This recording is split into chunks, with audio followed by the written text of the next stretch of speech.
بسم الله الرحمن الرحيم. سريعا،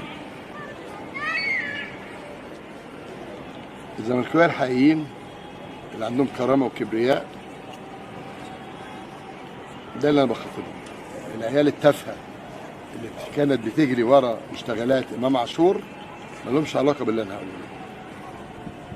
باختصار، امام عاشور جه عيط هنا في المكان ده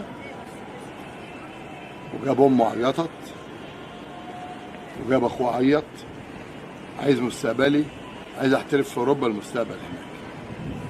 امام عاشور كان فاضل له 6 اشهر ويطلع مجانا. قعدنا نقول له يا ابني اللي انت عايزه هنديهولك، صمم، سافر. راح دنمارك، لعب 5 ماتشات، قعد اسبوع. ال6 اشهر دول احنا بعناه ب$3 مليون.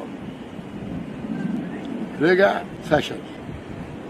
قول تاني، اللي حرق عربيته مش جمهور الاهلي زي ما قال. الله يرحمك يا منى يا فاروق، يا اللي ليكي فيلم مع خالد يوسف. رسالة وصلت. يعمل فيلم اشتغالة، بموت في الزمالك، قلبي الزمالك، ايا كبدي، ايا كلوتي، ايا في الشتي. محدش بيكلمني. كلمناه وقلنا له يا ابني النادي مفتوح. الراجل نسيبه في اتصال تليفوني، قال هجيبه واجي بكره.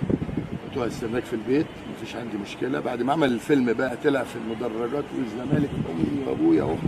الفيلم العبيط اللي عمله الواد التافه اللي كان جاي شحات، تاني بقول شحات والله، جاي بشبشب زنوب.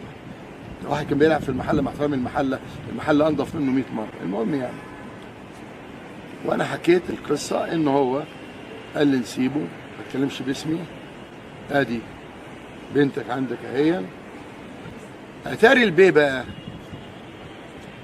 اللي بيدغدغ مشاعر الجماهير وعامل اشتغاله، موقع في الساحل الشمالي في وجود، هقول لك بقى مين، حسام غالي وخالد مرتجي وامير توفيق. طب بتلعب على الزمالك لكل اللعبه دي؟ يعني انت عايز تهيج مثلا الناس، يعني جمهور الزمالك عليا انا؟ لا، هيبقى المفروض الجمهور الحقيقي المحترم يقول عليك خاين.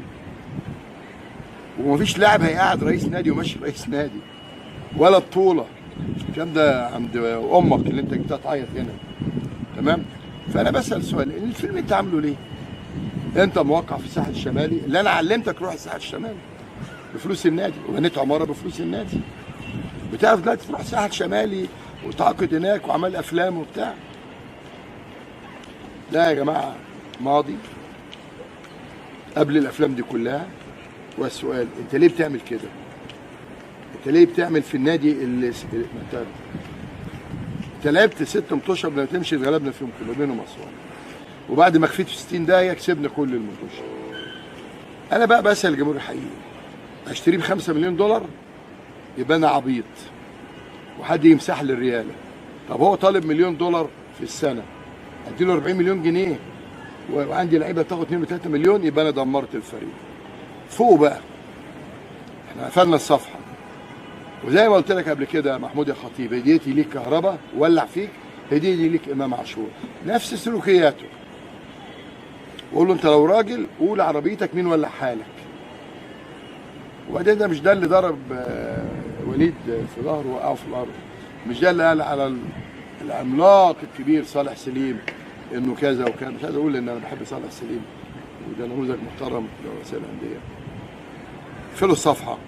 مش ممكن عندنا ماتش مهم مع الاهلي انا بعتبره بطوله خاصه واحنا عمالين نحبط لعبتنا بعيل تافه هربان خاين